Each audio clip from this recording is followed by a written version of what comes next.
Idee, risorse, energie, obiettivi. Condividiamo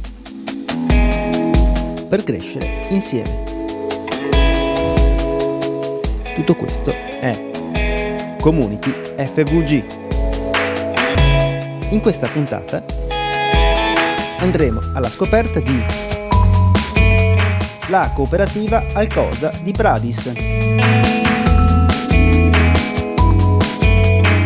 A colloquio con Piero Roman. Capire l'economia, la differenza tra assicurazioni vita e assicurazioni danni. La cantina di Rauscedo.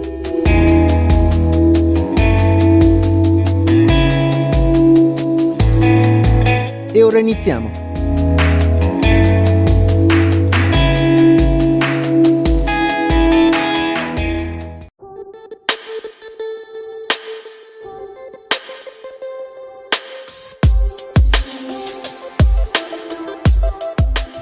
La cooperativa si chiama Alcosa. Alcosa viene da Alcosa, al torrente Cosa, solo con K, tutto attaccato. Alcosa. Alcosa Società Cooperativa. E perché è nato questo? Per la nostra passione di fare conoscere alla gente l'arte di vivere, l'arte di stare bene. E non c'è un posto meglio di questo. Io ho girato la pianeta, letteralmente, e mi sono fermato qua, perché quando vai qui a scoprire ci sono dei sentieri incredibili, hai di queste rocce bianche nei boschi di Fagio, che sembra Signore di Anelli, sembra Nuova Zelanda. Questa è Nuova Zelanda del Friuli qua. E infatti con la cooperativa la prima cosa che abbiamo fatto era aprire un ristorante, il Furletto. Il Furletto è un ibrido tra un furlan e un furletto. Era una serata che faceva tanto freddo. E, si vede anche a volte di notte qua, hanno testa di legno, non so perché.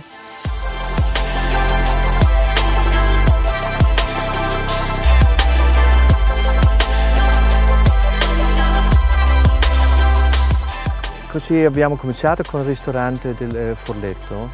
Da lì è nato il Furlander Trail, no Highlander, non Outlander, ma Furlander Trail, di 64 km che abbiamo creato noi, nel senso che c'erano dei sentieri, alcuni non erano collegati, abbiamo creato un sentiero di 64 km e 3.900 metri di dislivello per fare un trail running.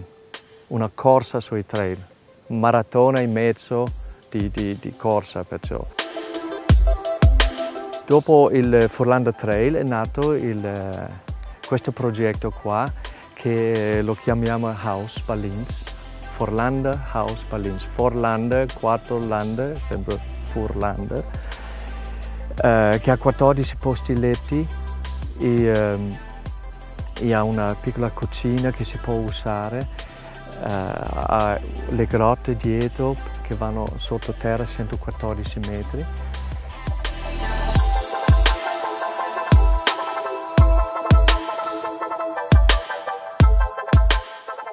Questo è un posto anche per fare i ritiri, per chi vuole staccare un attimo dalla follia di ogni giorno.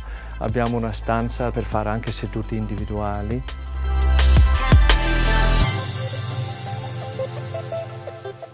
Nel bosco, qua dietro, abbiamo creato un posto per le streghe. C'è una bella pentola dove facciamo il fuoco.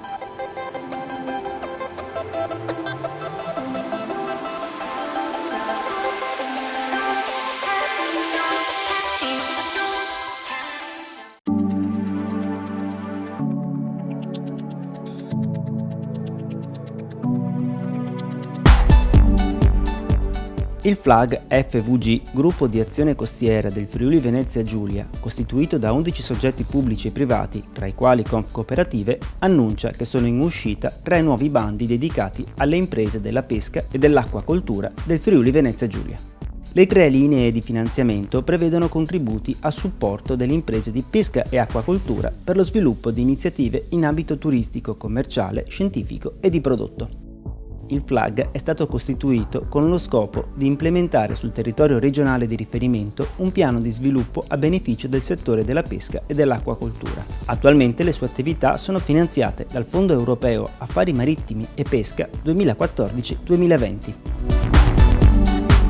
La cooperativa sociale Foenis recupera case private non utilizzate per riutilizzarle come nuove case famiglie per anziani, inserite nei contesti delle rispettive comunità dove hanno sede.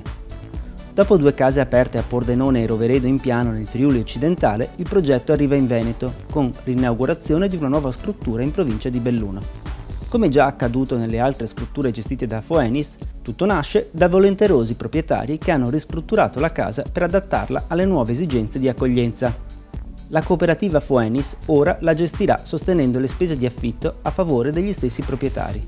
Una soluzione che allo stesso tempo rigenera il patrimonio immobiliare e dà una risposta sociale alla domanda delle famiglie per la cura delle proprie persone anziane. Informazioni e contatti su www.cooperativasocialefoenis.it.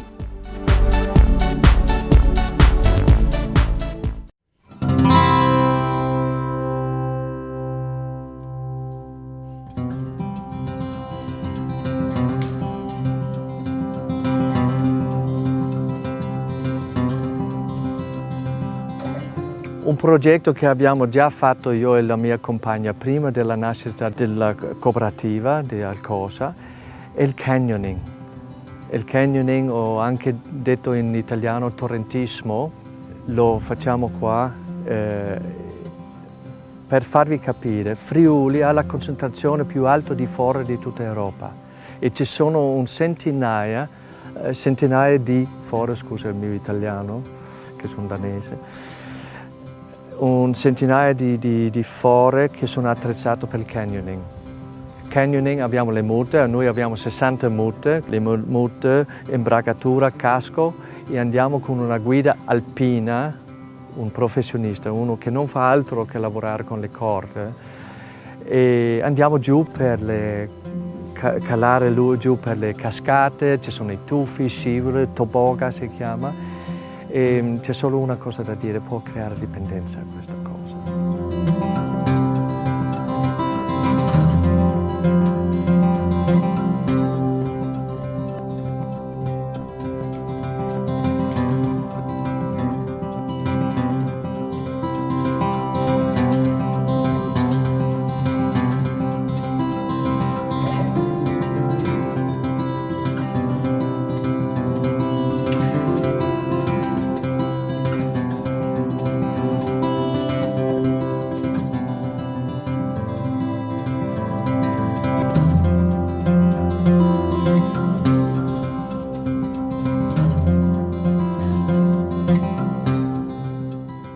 E qua dietro abbiamo una stalla che stiamo ricostruendo per dare più spazio alle attività, perché c'è tanta richiesta anche per fare tipo seminari.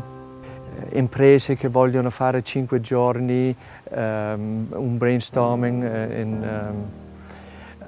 semplicemente per lavoro, vogliono stare in pace, non c'è un posto migliore per fare. Abbiamo pace da vendere.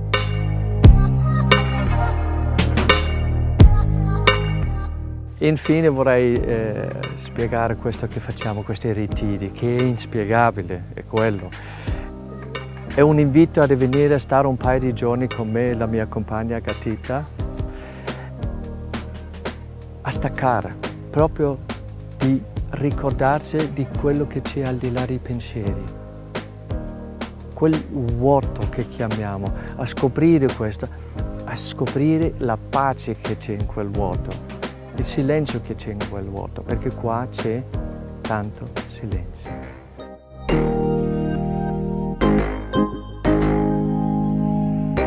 Ricordatevi che comunque vada non usciremo vivi da qui. Perciò venite a divertirvi, oggi non tornerà mai più. Prendete il tempo di ricordarvi di essere vivi. Vi aspettiamo qua. Ciao!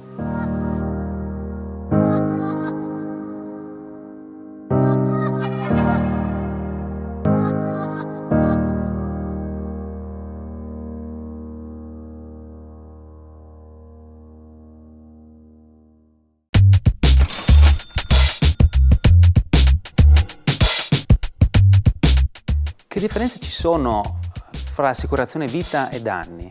Siamo abituati a pensare all'assicurazione, ad esempio, dell'automobile, in cui paghiamo un premio e in caso ci sia un incidente, qualcuno pagherà le conseguenze dell'incidente al posto nostro.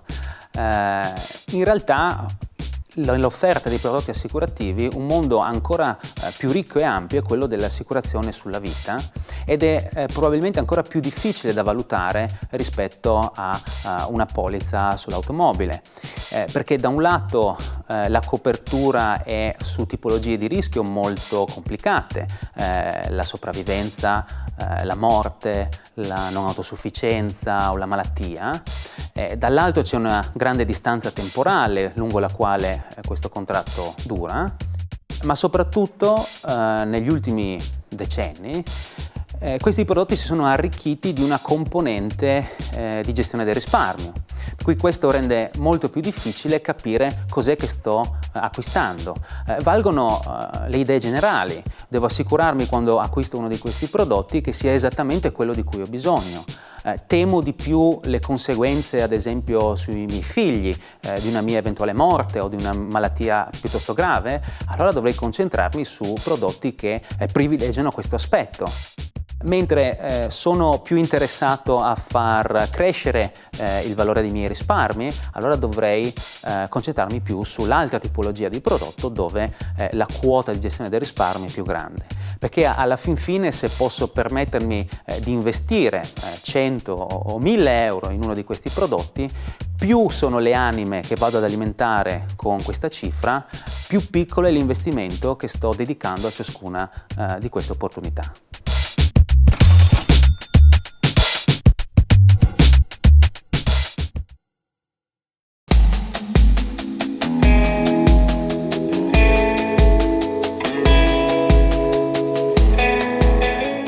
Salve a tutti, il credito cooperativo ha 1000 facce, 1000 persone che per molti anni si sono impegnate a farlo crescere e ad ancorarlo al territorio. Oggi siamo qui a incontrare Pietro Roman, che per molti anni è stato presidente e amministratore di un importante istituto di credito cooperativo provinciale e le sue parole ci raccontano molte cose belle.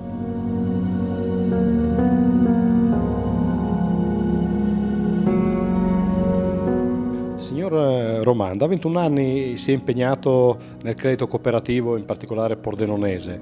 Ci racconta come è iniziata l'avventura? Ma io, oltre al lavoro mio personale qua in azienda, ho sempre coltivato anche qualcosa di extra, quindi ho avuto un'esperienza in amministrazione comunale, con gli alcolisti in trattamento, ho fatto il presidente della nostra ASL per alcuni anni, con la polisportiva, quindi associazione del territorio. Un giorno il presidente dell'allora Cassa Rurale di Provis Domini mi ha chiesto se volevo entrare nel mondo della cooperazione in amministrazione. Mi ha chiesto se mi candidavo appunto con la Cassa Rurale allora di Azzano X, che doveva fondersi appunto con la Provis Domini. Ho detto perché no, e da lì è iniziata la mia avventura. Insomma, dal 95 sono entrato nel consiglio di amministrazione della allora Cassa Rurale di Azzano X. Dunque lei è un imprenditore che si è messo in gioco all'interno del credito cooperativo. Che differenze significative ha trovato? Ci sono fra dirigere un'azienda, diciamo, personale e dirigere un'azienda collettiva come una legata alla cooperazione e al credito cooperativo? Io penso che l'ascolto di chi ci sta di fronte sia una cosa importantissima per avere un'ottima relazione.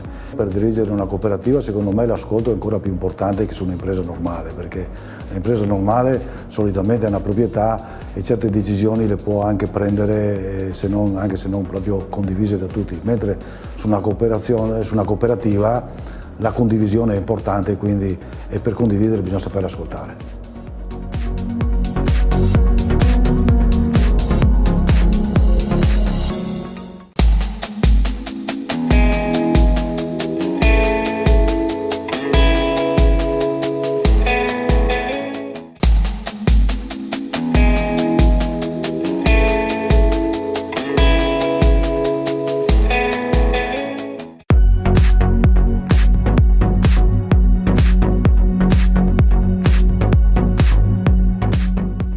Signor Roman, ma in un'impresa tradizionale, diciamo, le persone lavorano, gli amministratori sono uniti da un obiettivo che poi alla fine si traduce nei dividendi economici che alla fine anno possibilmente arrivano. Invece in una cooperativa questo non c'è, allora perché stare insieme? Ma il socio di una cooperativa fondamentalmente non si aspetta dei dividendi, infatti anche il mondo del credito cooperativo non ne dà, ma si aspetta dei servizi. Quindi la cooperativa ha senso perché deve dare dei servizi ai suoi soci e al territorio dove opera. Quando parla di servizi cosa intende?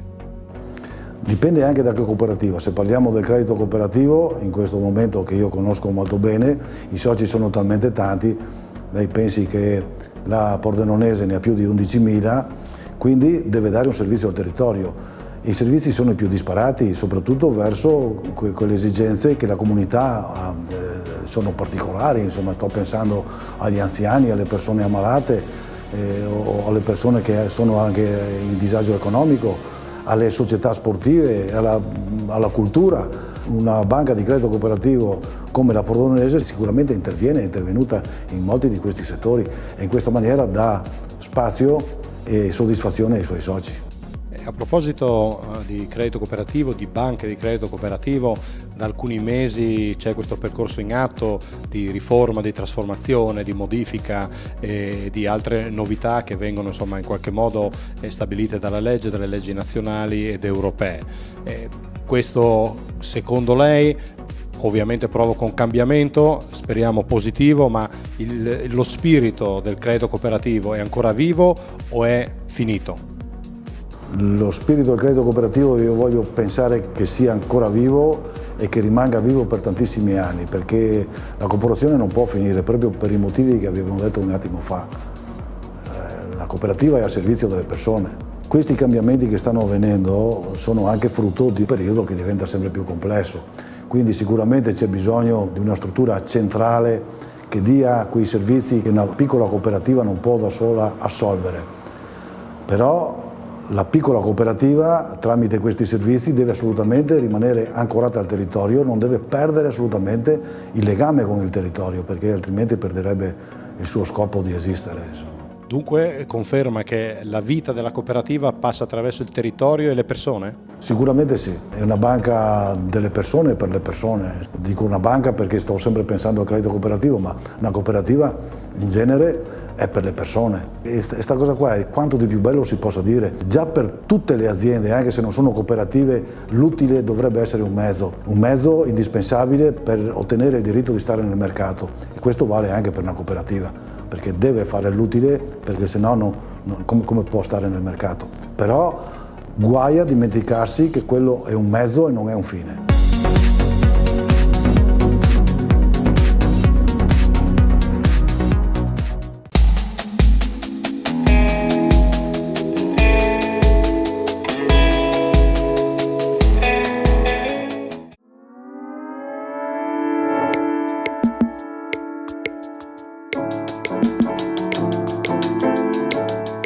Cantina Roussedo nasce nel 1951 per una volontà dei produttori di vino locali del paese, hanno voluto mettersi in società per le difficoltà che c'erano già in quegli anni per affrontare il mercato singolarmente. Questa cooperativa è nata con una produzione piccola di 2000 quintali, che allora era grande, e nel tempo la cantina è sempre cresciuta, il paese ha sempre creduto, e non solo il paese, anche i dintorni del paese hanno creduto in questa cooperativa e sono associati sempre di più a far parte di questa cooperativa. Cantina Roussedo è continuata a diventare sempre più importante nella storia della nostra regione. L'ultimo passo importante è stato 2 anni fa con la fusione con Codroipo. Cantina Roussedo ha creduto in questo progetto, andando quel di Codroipo a investire delle potenzialità ancora di crescita per la nostra azienda. Quindi Cantina Roussedo in quel momento lì aveva bisogno di espandersi, di diventare ancora più grande, e con Codroipo ha colto questa opportunità.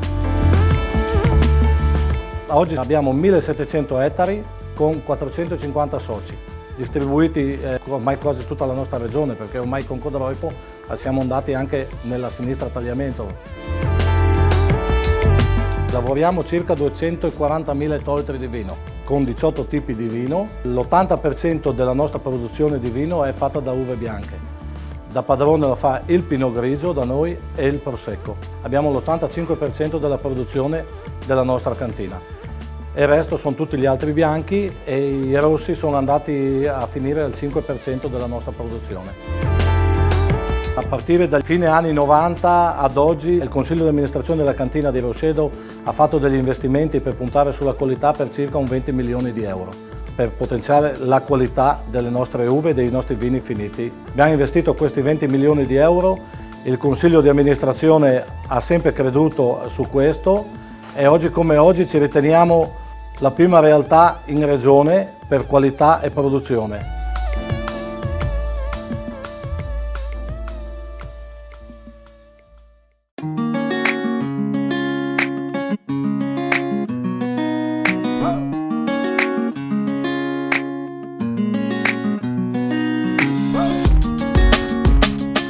Noi facciamo 240.000 ettolitri di produzione negli ultimi 2 anni, prevalentemente a bacca bianca. Il territorio è particolarmente vocato appunto per le 2 varietà principali, Prosecco e Pinot Grigio. La cantina Rauscedo è una cantina che ormai ha superato i 30 milioni di euro di fatturato. Il 90% di questo fatturato viene fatto vendendo il vino a primari imbottigliatori nazionali ed esteri. Il mercato estero è in fase di espansione, stiamo puntando su Nord Europa piuttosto che Stati Uniti e abbiamo appunto dei risultati soddisfacenti pur facendo un prodotto intermedio, non il prodotto finito, e questo rispecchia con la liquidazione al socio della remunerazione delle uve conferite. Noi abbiamo 4 punti vendita diretti, rispettivamente nella cantina di Rauscedo e di Codroipo, più uno a Gemona e uno a San Michele al Tagliamento, e altri 2 a Marchio, a Sacile e in provincia di Treviso. La DOC regionale per noi è prevalentemente utilizzata per quanto riguarda la bottiglia. Il grosso del vino però viene venduto in direzione Veneto e Nord Italia, per quanto riguarda il mercato nazionale, con l'IGP attuale delle Venezie, che però è in fase di consolidamento e avrà appunto lo sfogo a breve nella DOC delle Venezie, soprattutto questa vale per il Pinot Grigio, che è uno dei 2 vini per noi di maggiore importanza oltre il Prosecco. Rauscedo si differenzia dalle quotazioni medie di mercato per la qualità proposta. Facciamo un passaggio particolarmente attento sin dall'assistenza al socio nella produzione in campagna. Abbiamo un servizio di assistenza tecnica molto importante, curato, che sta dando da 5 anni i suoi frutti, quindi otteniamo una materia prima assolutamente indiscutibile che ci permette naturalmente di avere poi l'ottenimento di vini altamente qualitativi che si differenziano sul mercato.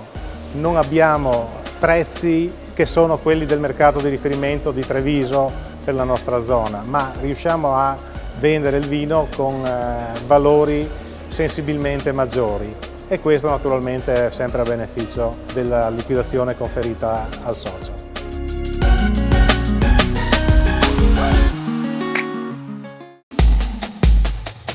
Community FVG finisce qui e vi dà appuntamento a settimana prossima con ancora tante nuove storie da raccontare.